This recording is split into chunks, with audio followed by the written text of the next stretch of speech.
Olá, meu nome é Andressa, esse é mais um episódio do podcast Neonatologia Veterinária, ministrada pela professora Ana Luceda, do curso de Medicina Veterinária do Instituto Federal da Paraíba, Campos Souza.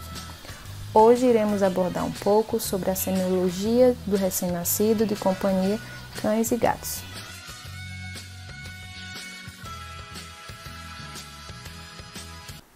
O período neonatal ele é definido como aquele em que o filhote ainda depende única e exclusivamente dos cuidados maternos para a sua sobrevivência. E isso dura, em média, os 30 primeiros dias do animal. O desenvolvimento desses filhotes ocorre nos primeiros 15 dias de vida. Logo após isso, ocorre o período de transição, que é entre os 15 e 30 primeiros dias. Depois o de socialização, de 4 a 12 semanas, e o juvenil, que dura de 12 dias até a puberdade. Os períodos mais críticos para a sobrevivência neonatal ocorrem no nascimento, depois das primeiras 24 horas, primeiras semanas de vida e logo desmame. Outro fator importante também, com altas taxas de mortalidade neonatal, é em relação ao manejo desses animais nessa fase, porque algumas pessoas elas tratam o neonato como uma miniatura adulta, sendo que não, eles têm as suas particularidades, têm sua fisiologia diferente do adulto. Então, por isso deve ter mais atenção com esses cuidados, tem que ter um cuidado redobrado, tem que ter essa compreensão que existe essa diferença. Então, o manejo inadequado pode sim contribuir para altas taxas de mortalidade nesses animais. É importante frisar que, dentre as mortes, 75% ocorrem nas primeiras 3 semanas de idade. 50% ocorrem nos 3 primeiros dias e 65% dessas mortes ocorrem na primeira semana. Antes de realizarmos a anamnese, é necessário obtermos a história clínica completa desses animais. É necessário investigar diversos aspectos reprodutivos, gestacionais, tanto a respeito do parto, da ninhada e principalmente do recém-nascido. Essas informações em nenhum momento podem ser menosprezadas. Após o levantamento desses dados, agora sim poderemos iniciar nossa anamnese, em que o histórico dos reprodutores, como a raça, a idade e o tamanho, devem ser sim perguntadas. A raça, porque algumas raças, como braquicefálicas, como o bulldog, podem desencadear a casos de distocia, problemas de distocia, encaminhando o animal à cesariana. Idade, porque fêmeas muito jovens ou velhas podem predispor a casos de distocia e animais, fêmeas muito idosas, apresentam menor fecundidade e prolificidade.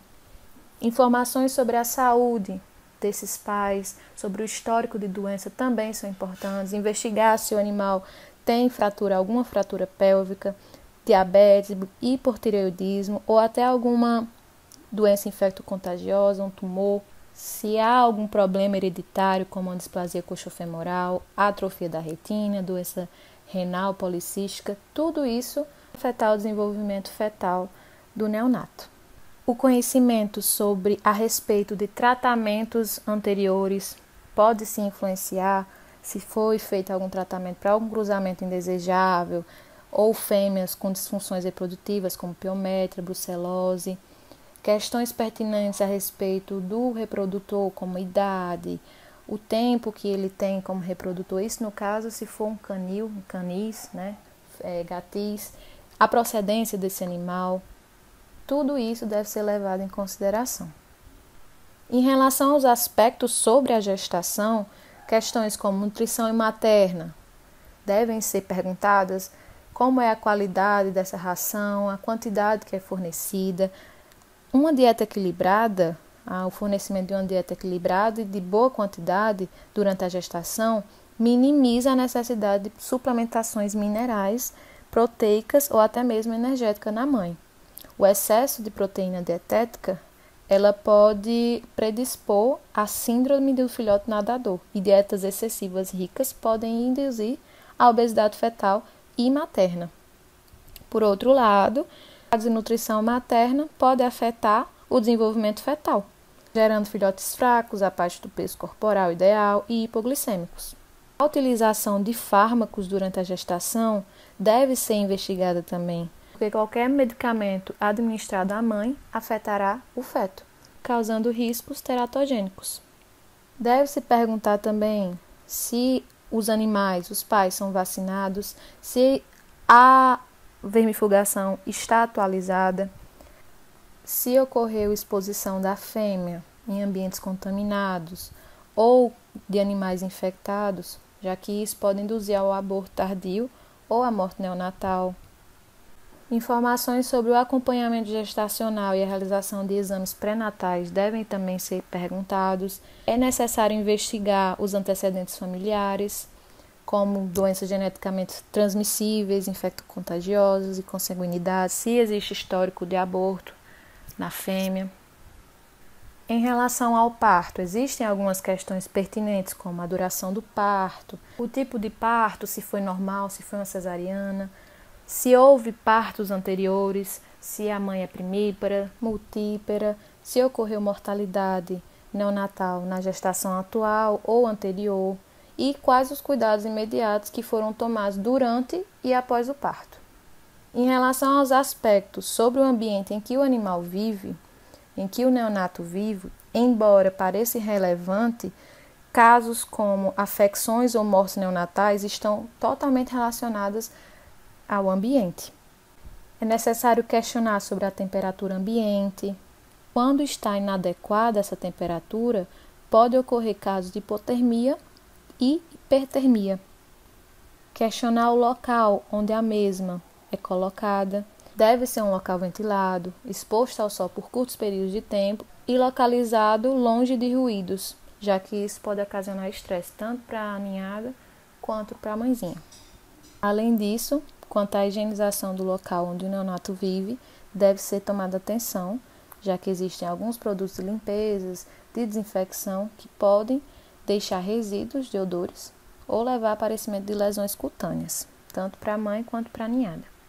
Questões sobre o aspecto, sobre o recém-nascido e a ninhada também devem ser levantadas, quanto ao tamanho da ninhada, se o parto foi a termo, se a gestação foi prolongada, excedendo 72 dias, há probabilidade sim de distorcia e de sofrimento fetal. Por outro lado, a antecipação da data do parto pode indicar sim neonatos prematuros e inaptos à sobrevivência no meio extrauterino.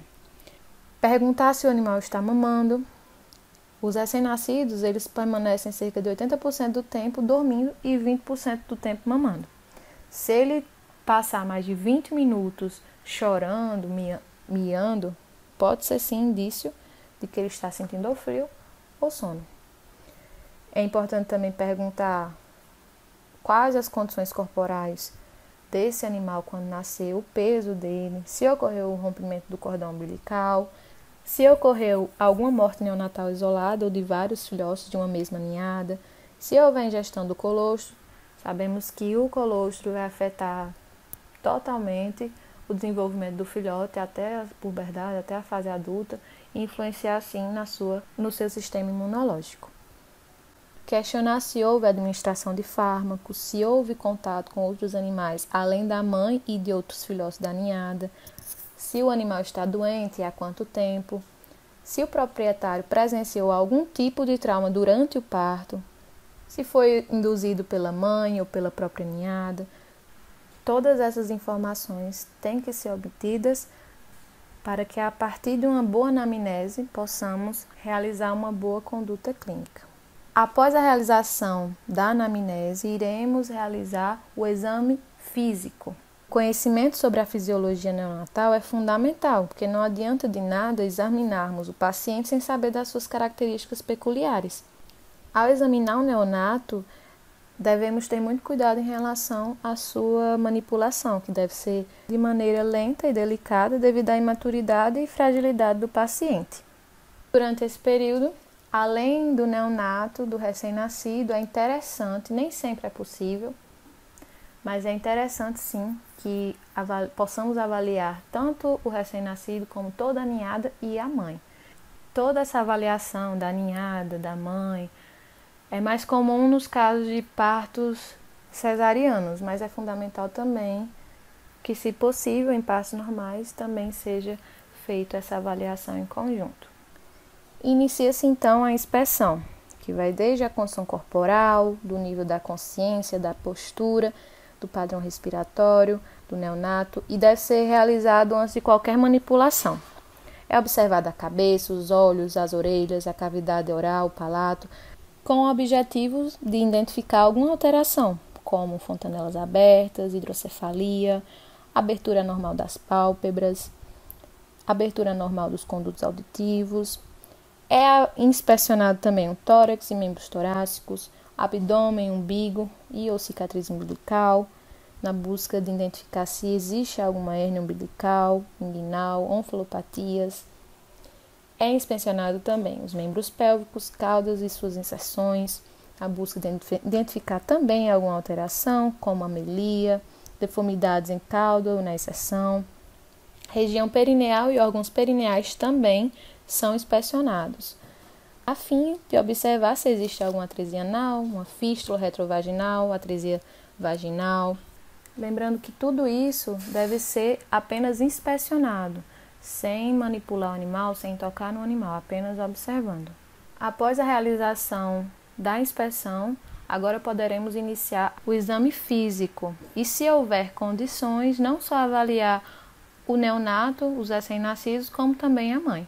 No exame físico materno, é avaliada a condição corporal, o peso, temperatura, hidratação, comportamento, atitude e postura, ritmo cardiorrespiratório, frequência cardíaca, respiratória, TPC, pulso, secreções nasais, oculares, anais e vulvares, a coloração das mucosas, os linfonodos, conformação e aspecto das mamas e mamilos, como está a lactação, seu aspecto e, se possível, a realização da citologia do leite e a palpação abdominal do estado uterino. O exame físico da ninhada e do neonato é avaliado também a condição corporal, o comportamento, a atitude, a postura, o peso. Nas raças toy, o peso corporal é de 100 a 120 gramas, nas raças de médio porte de 200 a 300 gramas, de grande porte 400 a 500 gramas e nas raças gigantes em torno de 700 gramas, isso em caso de cães. Em gatos, a média do peso no nascimento é de 90 a 130 gramas. É avaliado também a temperatura. Imediatamente após o parto, a temperatura retal está em torno de 35,6 graus Celsius. Durante a primeira semana, varia de 35 a 36 graus Celsius. Na segunda a terceira semanas, varia de 36,1 a 37,7, respectivamente. Coloração das mucosas também é avaliado. Nos primeiros 4 a 7 dias de idade, a coloração das mucosas do neonato apresenta-se avermelhada, e isso devido ao grande número de hemácias presentes ao nascimento. Só que com o passar das semanas, o neonato ele desenvolve uma anemia fisiológica, quando ocorre a substituição das hemácias fetais pelas neonatais, e isso ocorre na segunda a quarta semana de idade do animal.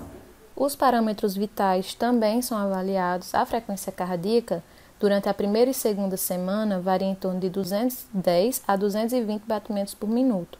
A frequência ela vai diminuindo gradualmente, apresentando próxima ao adulto ao redor da 7ª à 8ª semana. E nos primeiros dias de vida, a frequência respiratória varia entre 10 a 18 movimentos por minuto e 16 a 32 na primeira semana de idade. É avaliado também os linfonodos, se existe o reflexo de sucção, do endireitamento e da procura e o reflexo anogenital. No exame físico específico, iniciaremos nossa avaliação da cabeça e do pescoço. Avaliaremos olhos e orelhas, se existe a abertura das pálpebras, das orelhas, fontanelas narinas, se estão obstruídas, se tem estenose, se existe corrimento, o formato da narina, a boca, se existe alguma anormalidade nos lábios, fenda palatina, maloclusão, os linfonodos e glândulas salivares, se aquele animal apresenta reflexo à ameaça, reflexo pupilar à luz, tônus mandibular e reflexo de deglutição. Nos membros torácicos e tórax, após a inspeção, faremos a palpação, flexão e extensão das articulações, observaremos a conformação torácica, o padrão respiratório, frequência respiratória e evidências de espineia. Palparemos as costelas, externo, coluna. Faremos a auscultação cardiopulmonar, a fim de observar o ritmo, sons anormais cardíacos e respiratórios. No abdômen e membros pélvicos, após a inspeção, em que a gente avalia o tamanho, coloração da pele, cicatriz umbilical, a região anogenital, perineal e genital externa, a conformação da cauda, iremos fazer a palpação. Observar se o estômago está repleto, palpar os rins, os intestinos e a bexiga. E dos membros pélvicos, fazer a palpação, flexão e extensão das articulações. Por fim, os exames complementares, que são fundamentais para fecharmos o diagnóstico, tanto de uma patologia, uma lesão ou uma alteração. São eles hemograma, bioquímico, perfil renal e hepático, exame radiográfico, ultrassonografia, eletrocardiograma e o ecocardiograma. Uma informação importante que deve ser salientada é que, em comparação com os adultos, os neonatos são mais suscetíveis ao desenvolvimento de episódios hipoglicêmicos. O fígado imaturo, massa muscular menor e massa encefálica grande em relação ao tamanho corporal são fatores que os predispõem.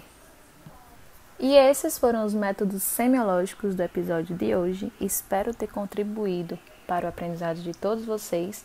Obrigada pela atenção e até a próxima!